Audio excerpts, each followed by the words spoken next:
Hi, I'm Dr. Rosie Kuhn, and this series is called Spiritual Dilemmas. Sometimes I forget what it's called in the middle of this. It's called Spiritual Dilemmas. And that's because quite often we have questions about spirituality, we have questions about what spirituality is and how you're supposed to do it, and we really don't have very much information available to us.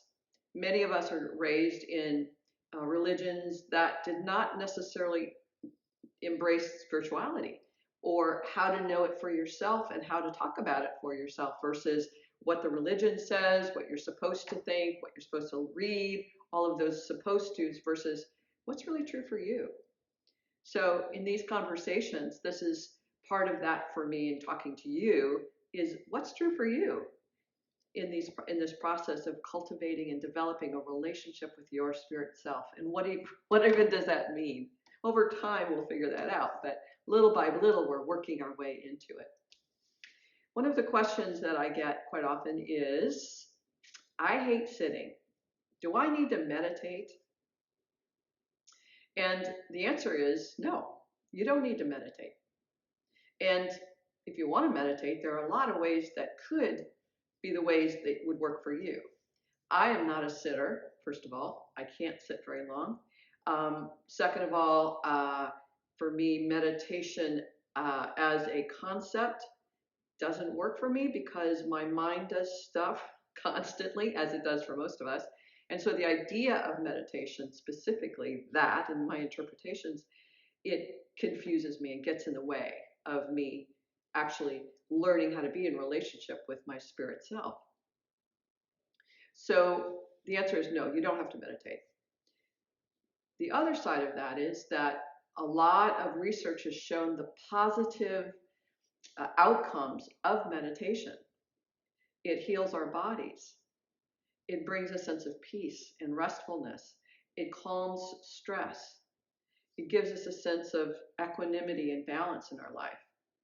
So you might go, yeah, I want that, but I don't want to meditate. And it's like, yeah, I totally get it. I'm right there with you. So finding a way to give yourself that which meditation gives you, but maybe not by sitting meditation, that might be something to consider. So for instance, when I go outside, you can see I live in nature. This is a very important piece of my life in creating balance and harmony, all those beautiful words. But that's what nature does. For me to be immersed in nature gives me that sense of restfulness and peacefulness and equanimity and balance. And it calms me down and gives me a sense of connection with myself. So does taking a nap. I love in the afternoon sitting down, lying down, closing my eyes, and I do a clearing. I just, in a sense, a clearing prayer that says, take this away, take all of this off my shoulders. I've worked hard for the morning, had lunch, I need to disconnect. And it's like turning my computer off for a while, putting it in sleep mode. And what I do is I say, I empty myself. I empty myself. And I take all those thoughts that I've been thinking and all that kind of on computer data going 100 million miles an hour, and I say, I'm going to empty myself of that. And this is something I've been training myself to do, but in doing that, my mind rests and I fall asleep, which is what I need. You might not need that, and you might not have time for it, but even that ability to say, okay, I got to reboot here. I got to just give myself some downtime. That's a really good way of coming back to yourself, coming back to the equanimity and the balance of you. Another thing that's been very useful for me over the last 11 years specifically is I get up in the morning and I would never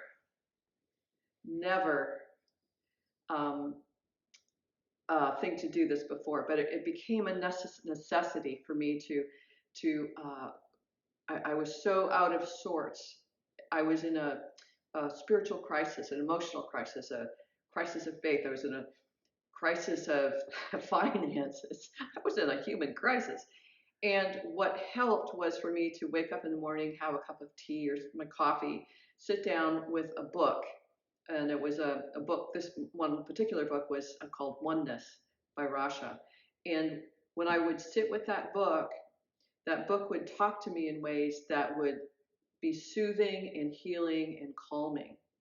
So it also gave me an opportunity to look at and see through these words on the book how I was seeing the world, how I was perceiving the world, how I was perceiving myself.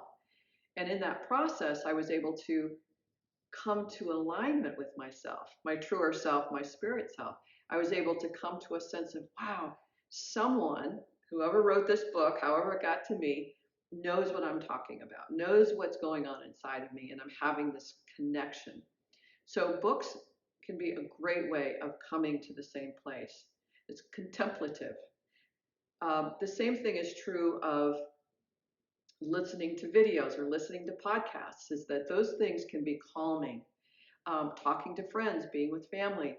The other things is, for me, painting is a way that I come to myself, or crafts, or even ironing for people. They come to a place, a lot of people love to iron and they come to that place of flow with themselves.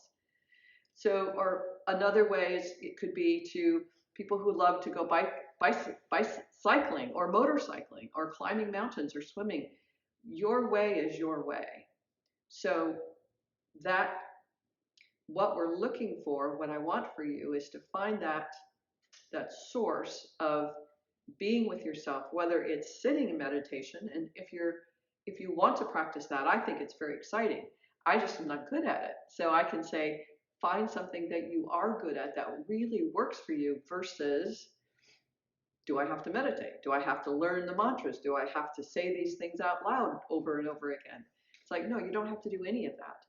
Just find what works for you that brings you to this place. Again, I'm using these lovely words of equanimity and balance and alignment and peace and pause, and you. And just find that. I would love to hear from you what does work for you. And whatever that is, that would be great to share that with this community so other people can hear what you're doing, and that may help them find their way. I would love it if you would like and subscribe to this, and you would receive notifications when they come out. Every Thursday right now at 5 p.m. Pacific Standard Time, I'm doing live videos where you can come on and chat with me, and I can hear your questions, and we can have an actual dialogue. All right, I look forward to that. Talk to you soon. Bye-bye. Thanks for that, though.